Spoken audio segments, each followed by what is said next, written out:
சுவாமி, அவசரமா எதுக்கு நாடார் வீட்டுக்கு வந்து? நந்தினி கல்யாண விஷயத்தை பத்தி பேசலாம் தான். நந்தினிக்கு கல்யாணமா? யார் கூட? நாடார் பையனோட. இந்த விஷயத்தை ஏன் கிளம்புறதுக்கு முன்னாடியே சொல்லல? சக்திவேல் மேட்டருக்கு அப்புறம் வீட்டுல எந்த விஷயத்தை பத்தி பேசணும்னாலும் எல்லார் மேலயும் சந்தேகமா இருக்கு. போலாம் வா. சாமி, உன் தங்கச்சி என் வீட்டுக்கு மருமகளா வரானா, அந்த மகாலட்சுமியே எங்க வீட்டுக்கு மருமகளா வரான்னு நினைச்சு நான் சந்தோஷப்படுவேன். முதல்ல உன் பையனுக்கு இஷ்டமா இல்லையான்னு கேளு. வெக்கப்படுறான். ரொம்ப வருஷத்துக்கு அப்புறம் போன வருஷம் தான் நந்தினிய பாத்திருக்கா. பார்த்தப்பவே அப்பா எனக்கு நந்தினிய ரொம்ப பிடிச்சிருச்சு, எங்க கல்யாணத்தை பத்தி சாமி கிட்ட பேசுங்கன்னு அன்னையிலேந்தே உசுர வாங்கிட்டு இருந்தா. சரி, நேரம் வரப்ப பேசிக்கலாமே விட்ட. இப்ப பாரு, நீயே கூப்பிட்டு பேசுற. சுவாமி, இவருக்கு இஷ்டமா இல்லையான்னு தெரிஞ்சுக்கிட்டோம். ஆனா நம்ம நந்தினியோட விருப்பத்தை கேட்கலையே. அவ என்னோட தங்கச்சி, என் இஷ்டம் தான் அவ இஷ்டம். நந்தினி விஷயத்துல இது வரைக்கும் நான் எடுத்த முடிவு நல்லபடியா தான் நடந்துகிட்டு இருக்கு. அவளும் ஹாப்பியா தான் இருக்கா. இதுவும் அப்படித்தான். நீ சொல்றது சரிதான் ஐயா. ஆனா சங்கர்னா உனக்கு ரொம்ப உசுராச்சு. அவனுக்கு பிடிச்சிருக்கா இல்லையான்னு கேட்டுக்கோ. நான் தப்பான முடிவெடுக்கும் போது இவன் தட்டி கேட்பான், சரியான முடிவெடுத்தா தட்டி கொடுப்பான். அதோட என் தங்கச்சி போறது புகுந்த வீட்டுக்கு இல்ல, பிறந்த வீட்டுல இருந்து வளர்ந்த வீட்டுக்கு தான். இதை விட எனக்கு என்ன சந்தோஷம் வேணும்? அப்ப நல்ல நேரம் பார்த்து முகூர்த்தம் குறிச்சிருவோம். செய்யறதே நல்ல விஷயமா இருக்கும்போது எதுக்கு நேரங்காலம் எல்லாம் பாத்துக்கிட்டு? நாளைக்கே நிச்சயதார்த்தம். நந்தினி, அம்மா நந்தினி. அண்ணா, என்னண்ணா? என்னண்ணா அப்படி பாக்குற? கல்யாணம் பண்ணி கொடுக்கிற சந்தோஷத்தை விட கூட பிறந்தவளை பிரியற துக்கம் அதிகமா இருக்கும்னு சொல்லுவாங்க. எனக்கு அந்த மாதிரி இல்லம்மா. ஏன்னா நாளைக்கு நீ கல்யாணமாகி போனாலும் 3 நாள் இங்க இருந்தா 3 மாசம் உன் கூட இருப்ப. நாடார் பையனுக்கும் உனக்கும் கல்யாணம் பிக்ஸ் பண்ணிருக்கம்மா.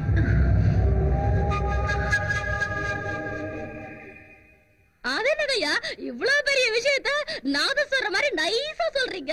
கெட்டி மேல மாதிரி கெட்டியா சொல்ல வேண்டாம். சின்னம்மா, உங்களுக்கு சீக்கிரமாவே செல்லம்மா, நாளைக்கே நிச்சயதார்த்தம். ஏற்பாடுலாம் அமக்களமா இருக்கணும்.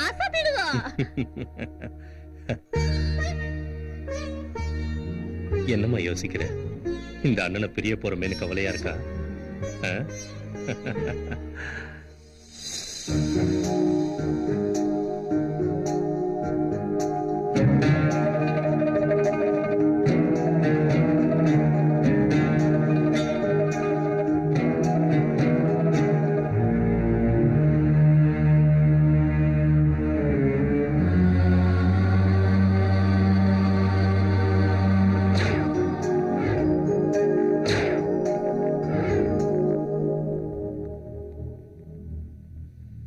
காதலிக்கிற விஷயத்தை சொல்றதுக்கு முன்னாடி அண்ணன் கல்யாணத்தை பிக்ஸ் பண்ணிட்டாரு. இப்ப என்ன பண்றது? நந்தினி, என் மேல உனக்கு நம்பிக்கை இருக்குல்ல? இருக்கு. உனக்கு தைரியம் இருக்கா?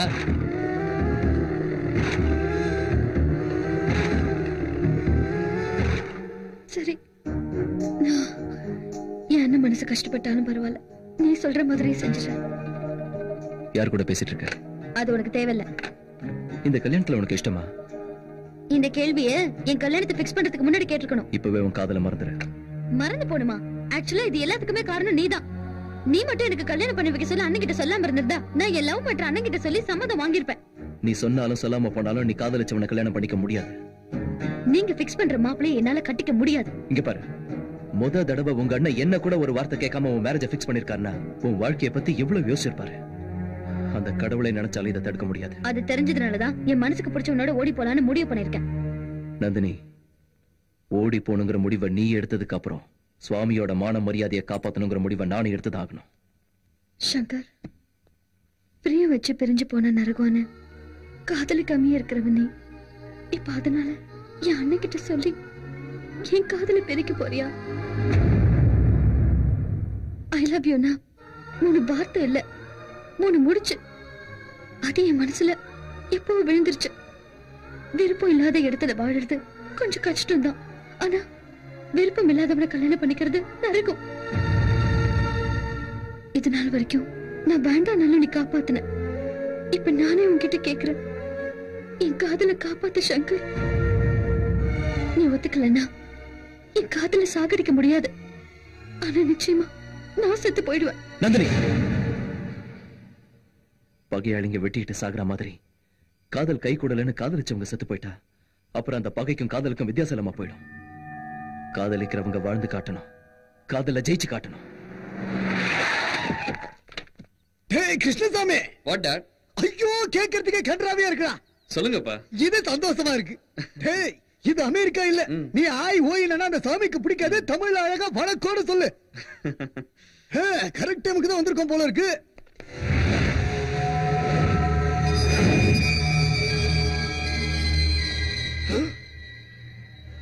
என்னடா முகரியில ரத்தமா இருக்கு? சாமி சங்கர் எங்க? பேசி தொலைடா நாதாரி.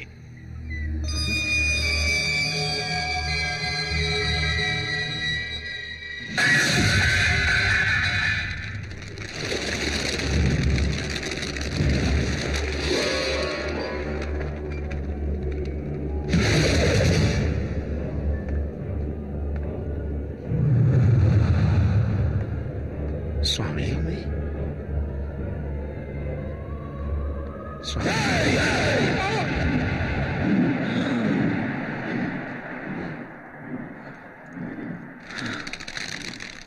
என்னாச்சுடா?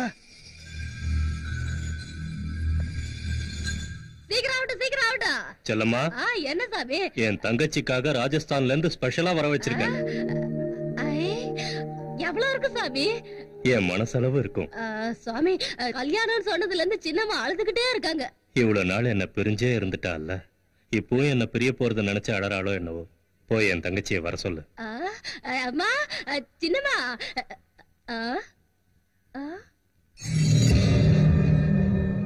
சாமி, என்ற சாமி. சின்னம்மா ரூம்ல இல்ல.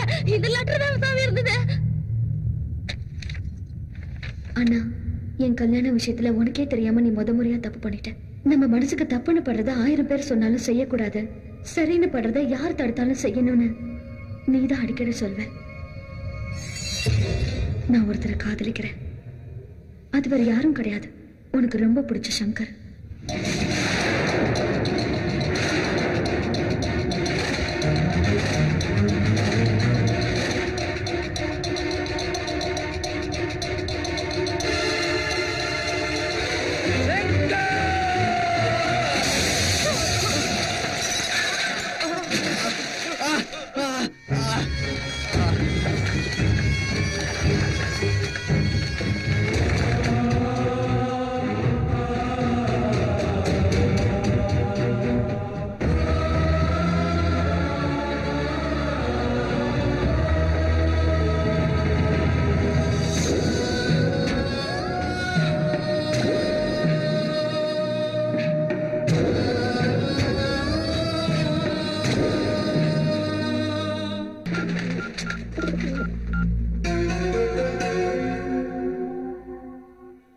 கவலைப்படுற?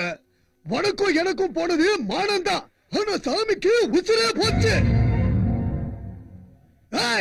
அவன் தூக்கிட்டு போனது என் வீட்டுக்கு வர போற மருமகளை. அவனை கட்ட துண்டமா விட்டுட்டு நந்தினியை கூட்டிட்டு வாங்க, யாரைய கூட்டிட்டு போகடா. நாடார், உனக்கும் உன் பிள்ளைக்கும் வாக்கு கொடுத்து தப்புனதுனா அதுக்கு நீ என்ன தண்டனை கொடுத்தாலும் நான் அனுபவிக்கிறேன். அந்த சங்கர் தப்பு பண்ணிட்டு போயிட்டா, அந்த தப்பு ஓ மேல போட்டுக்கிறியா சாமி? நீ அந்த பையல நம்பின, அவன் தங்கச்சி கிட்ட காதல் கன்றாவின்னு நம்ப வச்சு இழுத்துட்டு போயிட்டான். எனக்கு ஒண்ணுன்னா உயிரையே கொடுக்கிறவன் நான் அவமானப்படுற மாதிரி எதுவும் செய்ய மாட்டான். எனக்கு நம்பிக்கை இருக்கு. ஓ நம்பிக்கைக்குதான் அவன் நம்பிக்கை துரோகம் பண்ணிட்டான்னு சொல்ற. அந்த குருட்டு பைய பாவான்னு பக்கத்துல வச்சா கும்பேறிச்சால, அதே மாதிரி குப்பை தொட்டில இருந்த சங்கர் துரோகம் பண்ண மாட்டான்னு எதா வச்சு சொல்ற? அந்த நம்பிக்கை துரோகிய நான் நம்பவே மாட்டேன். நீ எதுக்குமா வீணா உடைச்சு வச்சப்படுற? அவர் பேசுறத பார்த்தா சங்கர் திரும்பி வந்த உடனே கிராண்டா ரிசப்ஷன் வச்சு நம்மள சீஃப் கெஸ்ட் கூப்பிட்டு நம்ம கையிலே பொக்கே கொடுக்க வச்சிருவாரு போல இருக்கு.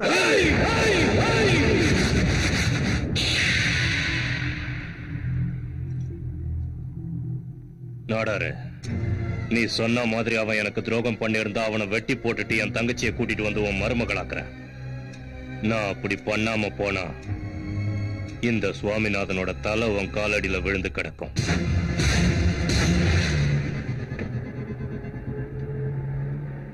சங்கர்,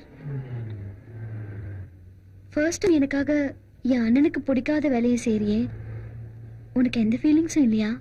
நீ காதலிச்ச பையனை கல்யாணம் பண்ணிட்டீன்னா உங்க அண்ணன் 4 நாள் தான் வருத்தப்படுவாரு. ஆனா உனக்கு ஏதாவது ஒண்ணு ஆயிடுச்சுன்னா அவர் உயிரடியா இருக்க மாட்டார். உன் லவர் மாயவரம் நந்தி கோயில்ல இருக்கானா, வருவானா? அது வந்துருவான். ஒருவேளை அவன் நமக்கு முன்னாடி வந்திருந்தா மேரேஜுக்கு வேண்டிய ஏற்பாடெல்லாம் ரெடி பண்ண சொல்லு. சங்கர், சிக்னல் இல்ல. ட்ரை பண்ணிட்டே இரு. சங்கர், பசிக்குது.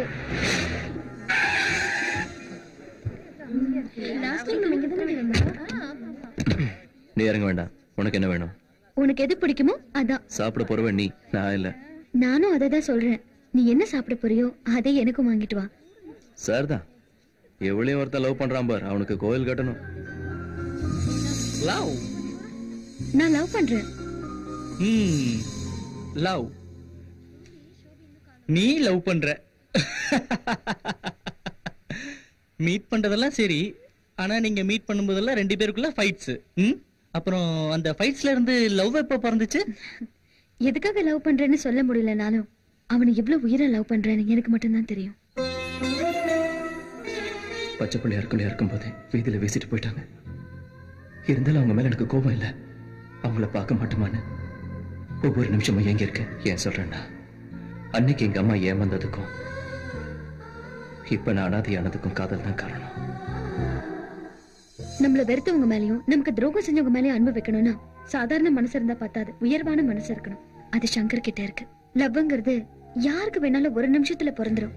ஆனா அது லவ்னு தெரியறதுக்கு ரொம்ப டைம் ஆகும். காதல்னா தெரியாதவங்க கிட்ட காதலை பத்தி புரிய வைக்கிறது எவ்வளவு கஷ்டம்னு எனக்கு இப்பதான் புரியுது. இந்த விஷயத்துல என்னோட க்ளோஸ் ஃப்ரெண்ட் நீதான் எனக்கு ஹெல்ப் பண்ணணும். நான் காதலிக்கிற விஷயத்த அவங்க கிட்ட சொல்றதுக்கு முன்னாடியே அண்ணா கல்யாணத்தை பிக்ஸ் பண்ணிட்டாரு. சங்கர் வீட்ல இருக்கிற வரைக்கும் அவன் சாமியை பத்தி நினைப்பானே தவிர உன் லவ் பத்தி கொஞ்சம் கூட நினைச்சு பார்க்க மாட்டான். சங்கர் உன்னை பத்தி நினைக்கணும்னா நீ அவனை முதல்ல வெளியே கூட்டு போ. நீ எப்படி கூட்டு போவன்ல எனக்கு தெரியாது, ஆனா அவன் இல்லாம உன்னால உயிர் வாழ முடியாதுங்கறத மட்டும் அவனுக்கு புரியவே. அப்ப மட்டும் ஒத்துப்பானு எப்படி நம்புறது? கண்டிப்பா ஒத்துப்பான்ப்பா. உங்க அண்ணன் ஏற்பாடு பண்ண சம்மந்தத்தை நீ வேணான்னு சொல்லிட்டு அவன் கூட போறேன்னா அவனை நீ எவ்வளவு லவ் பண்றங்கிற விஷயத்த அவன் நல்லா புரிஞ்சுக்குவான். காதல் ரொம்ப உயர்வானது. அது நம்பினவங்களை கண்டிப்பா வாழ வைக்கும். Best of luck.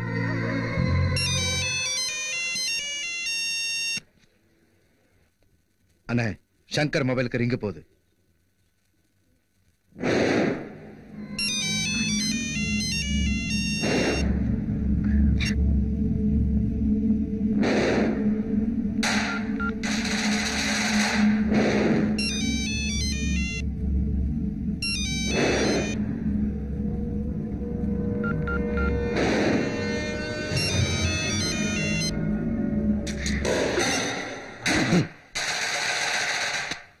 அவன் ஏன் போன் எடுக்கிறான்? உன்கிட்ட பேச தைரியம் இல்லாம லைனை கட் பண்ணிருப்பான். டேய் ராஜா, அண்ணா காலேஜுக்கு போய் நந்தினி எங்க போயிருக்கானே என்கொயரி பண்ணு. ஓகேண்ணா.